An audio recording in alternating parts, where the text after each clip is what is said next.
Hey guys, Furum here, and today I'm going to be testing the Lamborghini SC20 at Golden Max in multiplayer in Asphalt 9. Please consider subscribing if you haven't already, and be sure to check out my Furum Clips channel where I upload all of the best moments from my streams and videos. We're almost to 2,000 subscribers there, and be sure to check out my Purple Team Discord as well. The links to those will be in the description as always, and I hope you enjoy these races. So these races were recorded in the Heatwave Season 1, which finished not too long ago. Currently there's a Welcome to the Jungle kind of season going on. I do plan to make another video about that, as I always have done, well, twice, I guess, when the season has come back.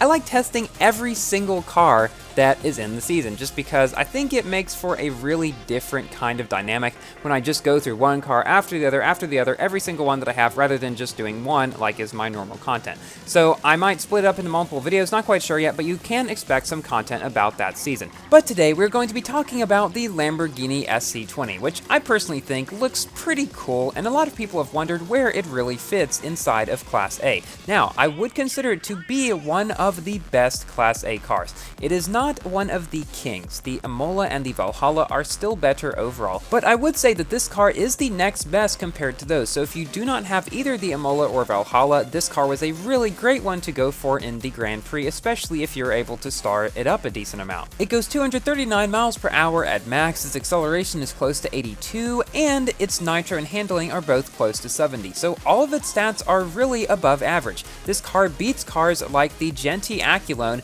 and therefore other ones like the Aperta, the Huayra, etc. So this car was definitely, I would say, the second best in this season, with the Veyron being the best one. Arguably, some people would say that this one was better, but I'm not really sure there. Probably depends on which kind of car you're more comfortable with. But in any case, this was one of the best cars in the season, and I will be testing the Veyron soon as well. I had a lot of fun driving this car. It was quite stable, and it was fairly reliable as well. The Veyron, with as fast as it is, unfortunately is not as reliable.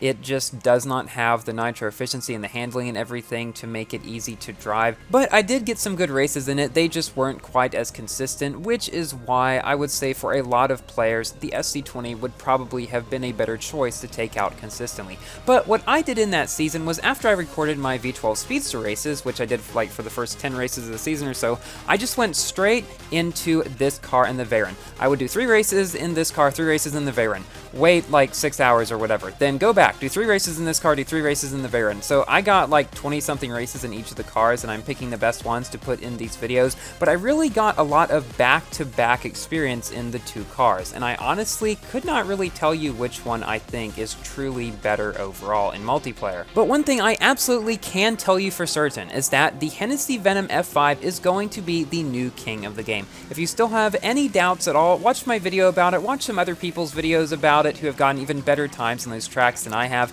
But even just watching anyone's video, you can see that it is extremely fast. It goes like 330 or something like that on the ground, which is definitely the fastest car in the game. It does not have that great of nitro efficiency, but I would say that is probably its weakest point. The acceleration is fine, pretty comparable to the Jesko's, but the handling, I would say, is something that really sets it apart. So you know how the Jesko drifts very sharply and easily and does floaties and punch drifting well?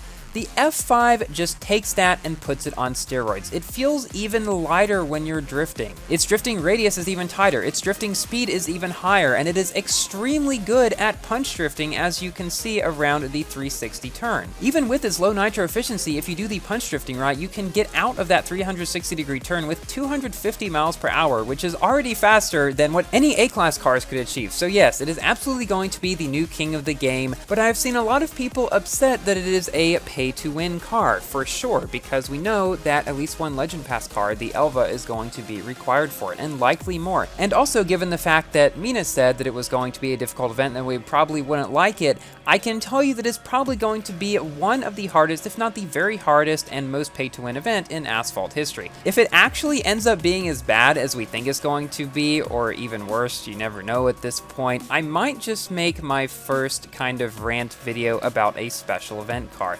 not really rant, but you know, just going over all of the calculations to show you, okay, what does this car really cost? I did that for 3 cars in the past. I guess with the Rimac one, I didn't really go into as much detail because that was kind of a good drive syndicate, at least when it first came out. When it came to Switch, completely different story. But I did that with the Yesco and the LVN. I went through all the calculations and stuff. So we will see if the F5 event warrants that as well. I don't think it'll be easy to make a kind of video like that for a special event versus a drive syndicate, because a drive syndicate has a very planned progression, whereas special events are kinda all over the place. You do have conditions and stuff, but I don't know. We'll see how it goes. Also still to come are the Aventador SVJ and the Pagani Zonda Barchetta. Now, I tested both of these cars just on 1000 Minarets in my stream this past weekend, which you should go see if you haven't seen it yet. Stream archive up right now, but I tested both those cars, and I found out that the SVJ is better than the Barchetta in every single stat. I kid you not. So, if you're planning on going for the SVJ, there is basically no point to going for the Zonda unless you just want to foolproof your garage for future events in case it's needed. That's like the only reason why I'd suggest to go for it at this point, just because of that very fact I told you earlier, and the fact it's not going to be a king. But anyway, in this race, we got hung up a little bit back there, got hung up against a wall. That's kind of annoying. It happens a lot there, unfortunately, but we're into second position still, and I'm slowly catching up to this Huayra that's in first place. Now, the Huayra goes 235 miles per hour at max. I go 239. So theoretically, I should be able to catch up to him. We're over halfway through the map, and it does look like we are slowly creeping up.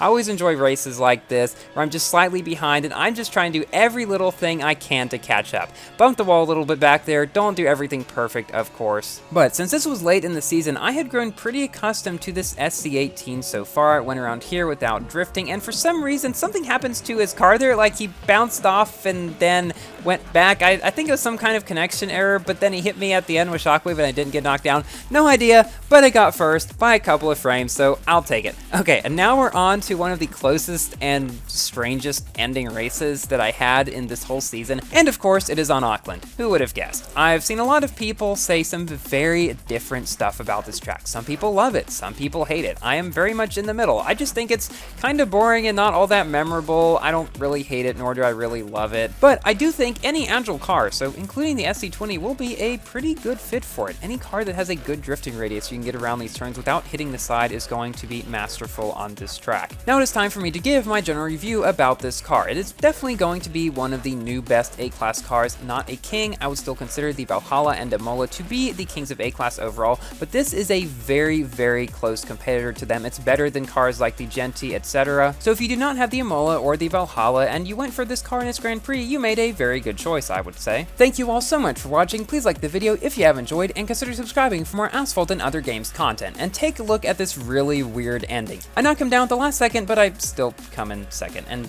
I'll see you in my next video. Goodbye!